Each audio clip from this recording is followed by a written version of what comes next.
Holy Spirit is really here. Amen. Yes, He is. On behalf of the evangelism, I've been honored to be able to be with Evangelist Cynthia Johnson. And her class has taught me how to come out of my shell when it deals with actually going out and speaking to the lost.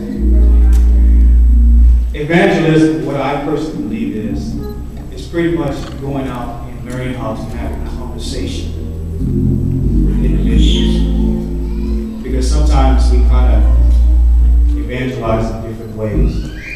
But in our time, there are folks that who really don't want to be approached in the old ways.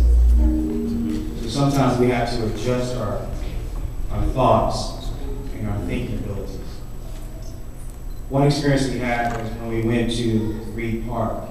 And our assignment was basically to go out and just meet 3 individuals. Of course, we had time limit. And we only had 15 minutes. Come on now. My testimony is that there was this young man who was spending time with his children, a single father. And he had 4 daughters. The Holy Spirit was telling me that I can relate to that situation.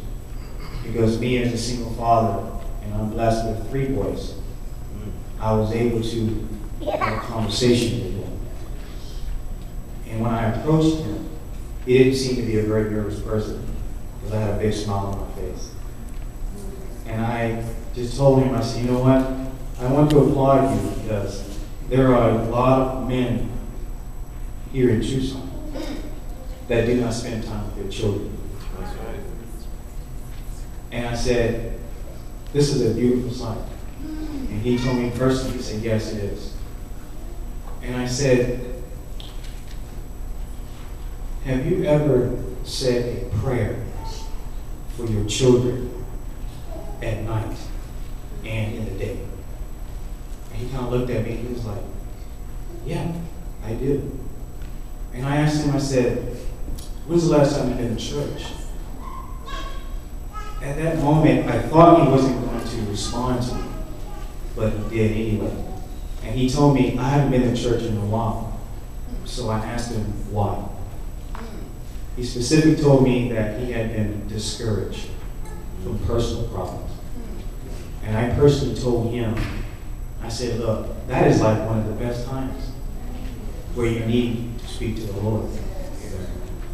Because when you speak to him during those rough times, he will take you out of that situation and bring you back into his presence.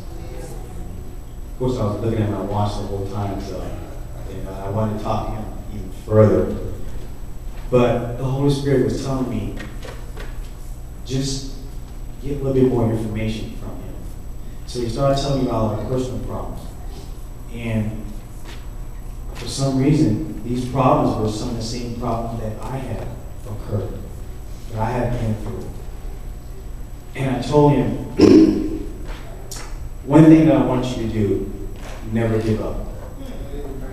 Do not give up. Right. Amen. And he acknowledged that. And I said, this is what I want to do for you. I am going to pray for you right now. And I prayed for him, and when I opened my eyes, he had a huge smile on his face. And I said, go back to church. So therefore, through my testimony, that encouragement has helped me to be able to go up to individuals. Right. No matter where I work, at the laundromat, in my neighborhood, or wherever else. And I just learned how to talk to them. So what I'm trying to say, brothers and sisters, that sometimes if you just do the basic things, right, people will open up to you. Right. And eventually, as you plant that seed, God's going to take over that seed and water it. And they will